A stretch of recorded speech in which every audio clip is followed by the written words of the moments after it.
Hello दोस्तों, नमस्कार।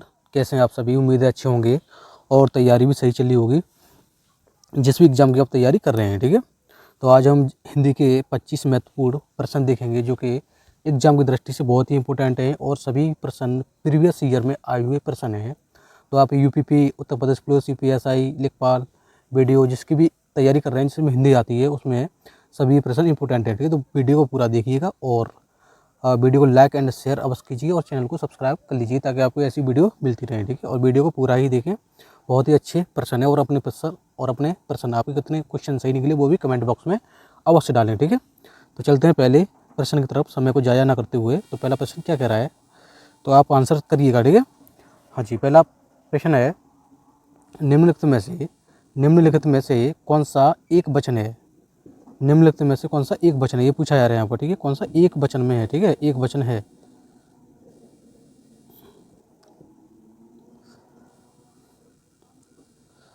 एक वचन में। ठीक है, तो आंसर कीजिएगा। सोना है, प्राण है, दर्शन है या बाल है? ठीक है, तो सोना तो प्राण निकल गई। ठीक है, एक वचन नहीं, ये दो वचन है। ठीक है, हिंदी में दो वचन होते हैं तो ये क्या दो वचन है। ठीक है, दर्शन ये भी बहुवचन है, दर्शन हो गए। बाल टूट गए। ठीक है, ये भी मतलब जो क्या है बहुवचन। ठीक है, सोना क्या है? सोना क्या है? ये एक वचन में। ठीक है, एक वचन पूछा है तो आंसर क्या हो जाएगा? Option number A is the correct answer. ठीक है, ये आंसर बिल्कुल सही है। ठीक है, चलते हैं नेक्स्ट प्रश्न की तरफ। नेक्स्ट क्वेश्चन क्या कह रहा है?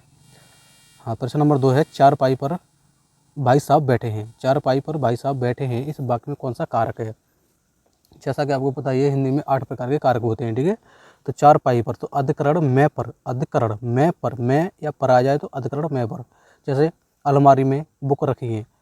ठीक है, तो ये भी क्या है? इसमें भी अधिकरण समास है। ठीक है, वो समास है, कारक है, अधिकरण कारक है। ठीक है, अधिकरण कारक option number C is the correct answer है। ठीक है, अधिकरण कारक की विभक्ति क्या होती है? मैं पर, तो यहाँ पर है पर। ठीक है, भाई चारपाई पर भाई साहब बैठे हैं, तो पर ये विभक्ति लगी हुई है तो यहाँ पर अधिकरण समास है। ठीक है, option number C is the correct answer है। ठीक है, चलते हैं नेक्स्ट प्रश्न की तरफ। क्या कह रहा है?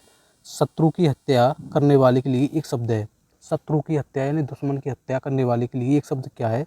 तो इसका आंसर होता है शत्रुघ्न। ठीक है, शत्रुघ्न होता है। ठीक है, जो शत्रु की हत्या करता है उसे बोलते हैं शत्रुघ्न। तो option number C is the correct answer. ठीक है, एक शब्द अनेक शब्दों के लिए एक शब्द बोलते हैं, उससे क्वेश्चन आते हैं तो आपको याद करने और ये समझने होते हैं। ठीक है, तो शत्रु की हत्या करने वाले के लिए एक शब्द है शत्रुघ्न। ठीक है, शत्रुघ्न।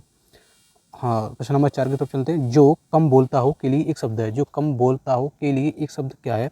मधुभाषी, अमृतभाषी, अपभाषी या मितभाषी? तो इसका आंसर क्या होता है? मितभाषी। तो जो कम बोलता है उसे बोलते हैं मितभाषी। ठीक है, क्या बोलते हैं? मितभाषी बोलते हैं। Option number D is the correct answer है। ठीक है, चलते हैं नेक्स्ट प्रश्न की तरफ। नेक्स्ट प्रश्न क्या कह रहा है? अग्नि, अग्नि का पर्यायवाची शब्द नहीं है। अग्नि का कौन सा पर्यायवाची शब्द नहीं है? ठीक, आग का कौन सा पर्यायवाची शब्द नहीं है? ये पूछा जा रहा है आप। तो आग, पावक, अनिल या अनल? तो बताइए इसका आंसर क्या हो जाएगा? इसका आंसर है अनिल। ठीक है, अनिल। अनिल ही हवा का पर्यायवाची होता है। ठीक है, हवा का पर्यायवाची होता है अनिल। तो ये इसका नहीं है, ये किसका है? हवा का है। और बकाया सब आग, पावक, अनल, ज्वाला ये सभी किसके? आग के पर्यायवाची, अग्नि के पर्यायवाची हैं। ठीक है, तो option number C is the correct answer. चलते हैं नेक्स्ट प्रश्न की तरफ। क्या कह रहा है? हाँ, प्रश्न नंबर 6 है, उत्कर्ष का विलोम शब्द क्या हुआ? उत्कर्ष का विलोम शब्द क्या होगा? अपकर्ष, विकर्ष, निकर्ष या विकर्त? क्या होता है इसका? इसका होता है निकृष्ट। ठीक है, निकृष्ट होता है उत्कर्ष का विलोम शब्द। ठीक है, option number C is the correct answer. चलते हैं नेक्स्ट प्रश्न की तरफ। निम्नलिखित में से कौन सा तत्सम शब्द है? तत्सम पूछा जा रहा है। हिंदी के ऐसे शब्द जो प्राचीन काल से यानी संस्कृत भाषा में संस्कृत भाषा के ऐसे शब्द जो हिंदी में ज्यों के तौर प्रयोग में लाए गए हैं। ठीक है, बिना कोई परिवर्तन किए उन्हें हम बोलते हैं क्या? तत्सम शब्द। ठीक है, और तदप क्या होते हैं? जो संस्कृत के ऐसे शब्द जो हिंदी में कुछ परिवर्तन करके टूट फूट करके आए हुए हैं, जो हिंदी में भी बोले जाते हैं, उन्हें बोलते हैं तद्भव शब्द। ठीक है, तो इसमें पूछा जा रहा है तत्सम शब्द कौन सा है? तो गोधूम, शहीद, पड़ोसी या बहू?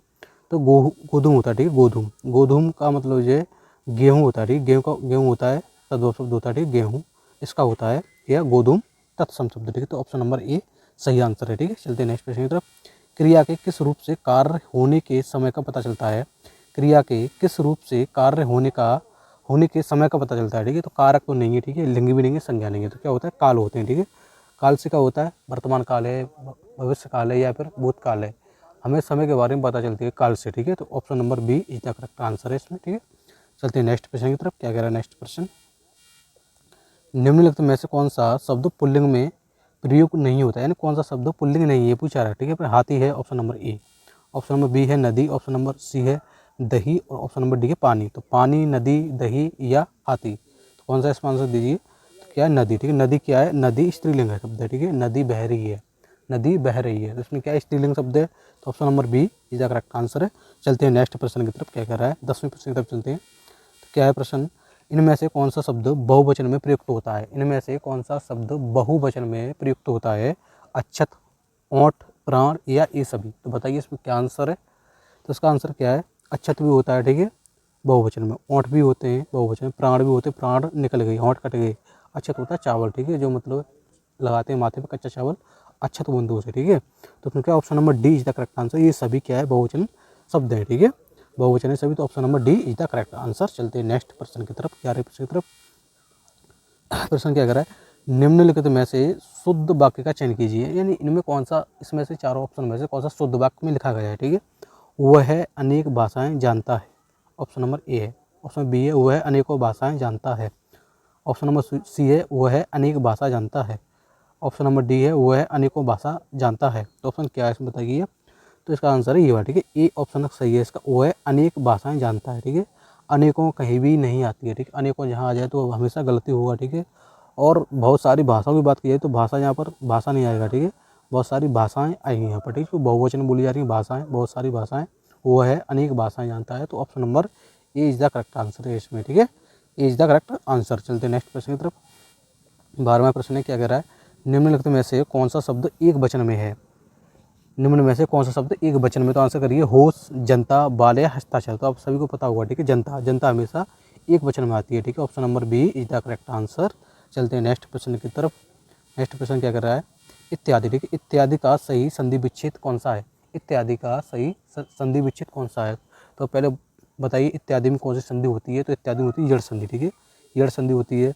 संधि 3 प्रकार की होती है, स्वर संधि, विसर्ग संधि और व्यंजन संधि, ठीक है। उसमें से स्वर संधि के 5 भेद होते हैं, दीर्घ संधि, वृत्ति संधि, गुण संधि और यड़ संधि और अयादि संधि, ठीक है, 5 भेद होते हैं इसके स्वर संधि के। तो उसमें से पूछा रहा है इत्यादि का सही संधि विच्छेद कौन सा है। इत्यादि में कोई संधि होती है, यड़ संधि होती है, ठीक है, समझ लो पहले तो। और इत धन आदि, ठीक है, इत धन आदि, तो ये नहीं आएगा यहाँ पर, ठीक है, ये वाला गलत है, ये वाला गलत है, ये वाला गलत है, ठीक है।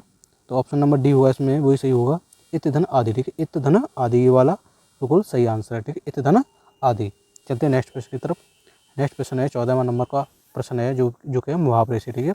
ऊँट के मुंह में जीरा, ऊँट के मुंह में जीरा मुहावरे का अर्थ क्या है, ठीक है। ऊँट के मुंह में जीरा मुहावरे का अर्थ क्या है। तो आपने बहुत बार पढ़ा हुआ है क्वेश्चन और सभी को पता है, कोई किसी भी गलत होता है तो ये मान लो कि बहुत पीछे रह जाएगा वो एग्जाम में, बहुत ही सिंपल है। तो बताइए क्या ऊँट के मुंह में जीरा क्या है इसका आंसर। तो अब बताइए क्या होता है इसका आंसर, ज़रूरत से, ठीक है, जितना मतलब खाने के लिए चाहिए उसके लिए उससे बहुत कम दिया जा रहा है यहाँ पर, ठीक है। ऊँट के मुंह में जीरा यानी ज़रूरत से बहुत कम, ठीक है, जितनी ज़रूरत है उससे बहुत कम मिल रहा है कोई भी सामान है खाने के लिए, ठीक है। तो ऊँट के मुंह में जीरा, इसका answer option number see the correct answer है, ठीक है। चलते नेक्स्ट प्रश्न की तरफ। निम्न में प्रमाणवाचक विशेषण वाला वाक्य कौन सा है। यानी जहाँ पर नाप तोल की बात की जाए वह हमेशा प्रमाणवाचक विशेषण होता है, ठीक है। विशेषण 4 प्रकार के होते हैं हिंदी में, तो उसमें से यहाँ पूछ रहा है, ठीक है, वे तीनों घर गए हैं, वे तीनों घर गए हैं, इसमें क्या है संख्यावाची विशेषण है, ठीक है। अब वो है यहाँ नहीं आएगा, यहाँ पर क्या है सार्वजनिक वाचक विशेषण हो जाएगा, कुछ आम लाओ, कुछ आम लाओ, ठीक है। जया सुंदर लड़की है, तो ये हो जाएगा तुम्हारा कौन सा हो जाएगा इसमें, इसमें हो जाएगा कौन सा गुणवाचक, ठीक है, इसमें है गुणवाचक हो जाएगा, सार्वजनिक हो जाएगा, इसमें तुम्हारा संख्यावाचक है। और यहाँ पर क्या है कुछ आम लाओ, ठीक है, कुछ आम लाओ, कुछ, ठीक है, कुछ, कम, थोड़ा, अधिक, ये सब क्या होते हैं प्रमाणवाचक होते हैं, ठीक है, विशेषण। तो इसमें option number C is the correct answer है, ठीक है, आंसर नंबर सी करेक्ट। चलते हैं नेक्स्ट प्रश्न की तरफ। प्रश्न है पंकज में कौन सा समास है। पंकज, पंकज यानी पंख में जन्म लेने वाला, यानी कीच में जन्म लेने वाला क्या बोलते हैं हम, तो उसमें होता है तुम्हारा बहुव्रीहि समास, ठीक है, बहुव्रीहि समास। पंकज यानी कीच में जन्म लेने वाला को बोलते हैं कमल, ठीक है, कीच में जन्म लेता है कमल तो उसे बोलते हैं पंकज, तो इसमें होता है बहुव्रीहि समास, ठीक है, answer number D is the correct answer है, ठीक है, डी आंसर सही है। चलते हैं नेक्स्ट प्रश्न की तरफ, जो कि है किससे, अलंकार से, ठीक है, अलंकार से। प्रश्न क्या कह रहा है, तरनी, तनुजा, तट, तमाल, तरवर, बहुत, छाया में कौन सा अलंकार है। तो जहाँ शब्दों की, जहाँ वर्णों की, ठीक है, वर्णों की आवृत्ति बार बार आई वहाँ पर अनुप्रास अलंकार होता है, ठीक है। जैसे ता, क्या है इसमें देखो ता है, ता, ठीक है, ता ता बार बार आ रहा है इसमें, ता यहाँ भी आ रहा है, सॉरी ता यहाँ भी आ रहा है, ता यहाँ भी है, ता यहाँ भी आ रहा है, ता यहाँ भी, ता यहाँ भी, ठीक है। तो जहाँ वर्ण एक ही वर्ण बार बार आए या आवर्ती बार बार आए वहाँ हमेशा अनुप्रास अलंकार होता है, ठीक है। कौन सा होता है? अनुप्रास अलंकार, ठीक है। अनुप्रास अलंकार option number A is the correct answer है, ठीक है। नेक्स्ट क्वेश्चन की तरफ चलते हैं। सोना, पानी, लकड़ी में निम्नलिखित में से कौन सी संज्ञा है, यानी किस संज्ञा के भेद हैं ये? सोना, पानी, लकड़ी और तुम्हारी लिक्विड वगैरह आते हैं जो सभी आपको पता ही होगा, किस में आते हैं ये सब? ये सब आते हैं द्रव्यवाचक संज्ञा में, ठीक है। ये सभी द्रव्यवाचक संज्ञा के एग्जाम्पल हैं, ठीक है। हाँ, तो option number D is the correct answer है, ठीक है। चलते हैं नेक्स्ट क्वेश्चन की तरफ। चौपाई के प्रत्येक चरण में कितनी मात्राएं होती हैं? चौपाई के प्रत्येक चरण में कितनी मात्रा होती है? तो 16 मात्रा होती है, ठीक है। कितनी होती है? 16 मात्रा। Option number C is the correct answer, ठीक है। चलते हैं नेक्स्ट क्वेश्चन की तरफ। 20वां प्रश्न है। 20वां प्रश्न क्या कह रहा है? निम्नलिखित में से कौन सा योग रूढ़ शब्द है? योग रूढ़ शब्द है, ठीक है। तो क्या है कि मतलब जो बनावट के आधार पर 3 प्रकार के शब्द हैं, ठीक है। रूढ़, योग रूढ़ और यौगिक शब्द, ठीक है। तो यहाँ पूछा जा रहा है योग रूढ़ शब्द कौन सा है? तो जहाँ मतलब जो है क्या है योग रूढ़ शब्द, जहाँ पर मतलब किसी भी, ये मान लो कि आपके बहुब्रीहि समास के जो भी उदाहरण है ना, ठीक है, बहुब्रीहि समास के उदाहरण, बहुब्रीहि समास के जो भी उदाहरण हैं वो सभी योग रूढ़ शब्द होते हैं। जो शब्द किसी तीसरे विशेष तीसरे व्यक्ति या तीसरी जगह का अर्थ निकाले, ठीक है, विशेष अर्थ निकले, वहाँ तुम्हारे योग रूढ़ शब्द होते हैं, ठीक है। जैसे पंकज है, दशानन है, और तुम्हें जितने भी बहुब्रीहि समास के, नीलकंठ है, बहुब्रीहि समास के जितने भी एग्जाम्पल हैं वो सभी योग रूढ़ शब्द होते हैं। तो यहाँ पर क्या पंकज है, ठीक है। पंकज क्या है? बहुब्रीहि समास का एग्जाम्पल है, तो यहाँ पर पंकज योग रूढ़ शब्द है, ठीक है। चलते हैं नेक्स्ट प्रश्न की तरफ। क्या है? हाँ जी, 21वां प्रश्न है। घबराहट में कौन सा प्रत्यय है? घबराहट में कौन सा प्रत्यय? तो आप जानते हैं घबराहट में कौन सी संज्ञा हो जाएगी, तो बता दी। संज्ञा इसमें कौन सी है? भाववाचक संज्ञा, ठीक है। संज्ञा कौन सी? भाववाचक है। घबराहट में क्या है? प्रत्यय पूछ रहा है। तो जानते हैं आप प्रत्यय शब्दांश के बाद में लगाए जाते हैं और उपसर्ग शब्दांश के पहले लगाए जाते हैं, ठीक है। तो बाद में आएगा तो घबराहट, ठीक, घबराहट। घबराहट में क्या हो जाए? आहट, ठीक है। आहट निकलेगा, आहट क्या निकलेगा? आहट। आहट इसमें प्रत्यय हुआ है, ठीक है, आहट। Option number B is the correct answer है, ठीक है। चलते हैं नेक्स्ट प्रश्न की तरफ, जो कि है रचना से। कादम्बरी के लेखक कौन है? कादम्बरी के लेखक कौन है? ऑप्शन ए है हर्ष, ऑप्शन बी है रसखान, ऑप्शन सी है बिहारी, ऑप्शन डी है बाणभट्ट। तो इसका आंसर क्या है इसका? कादम्बरी के लेखक कौन है? तो इसका लेखक है बाणभट्ट, ठीक है। Option number D is the correct answer, ठीक है। बाणभट्ट ने कादम्बरी की रचना की थी, ठीक है। चलते हैं नेक्स्ट प्रश्न की तरफ। 23वां प्रश्न है। उत्साह किस रस का स्थायी भाव है? उत्साह किस रस का स्थायी भाव है? तो शांत रस का नहीं है, शांत रस का होता है निर्वेद, ठीक है। तो किसका? ये बी रस का है, ठीक है। बी रस का स्थायी भाव है, बी रस का होता है कौन सा? उत्साह, ठीक है। उत्साह यानी बीर। तो option number be the correct answer. Next प्रश्न की तरफ चलते हैं। 24वें प्रश्न है। तो ये क्या है? बीजक के रचयिता कौन है? बीजक क्या है? साखी, शबद, रमैनी, ठीक है। साखी प्लस शबद प्लस रमैनी, ठीक है। रमैनी इससे मिलकर बनी है बीजक, ठीक है। क्या बनी है? बीजक बनी है, इससे मिलकर के बीजक। बीजक साखी, शबद, रमैनी से मिलकर बनी है बीजक। तो ये इसके रचयिता कौन है? तो कौन है? कबीरदास हैं, ठीक है। कबीरदास हैं। Option number A is the correct answer है, ठीक है। Option number A correct answer. चलते हैं नेक्स्ट प्रश्न की तरफ। तो आज का 25वां प्रश्न है और बहुत ही अच्छा प्रश्न है, जो कि है किससे? वर्णमाला से, ठीक है। इसका आंसर आप करेंगे कमेंट में, तो मैं प्रश्न को पढ़ के सुना देता हूँ। स्पर्श व्यंजन की संख्या कितनी होती है, ठीक है।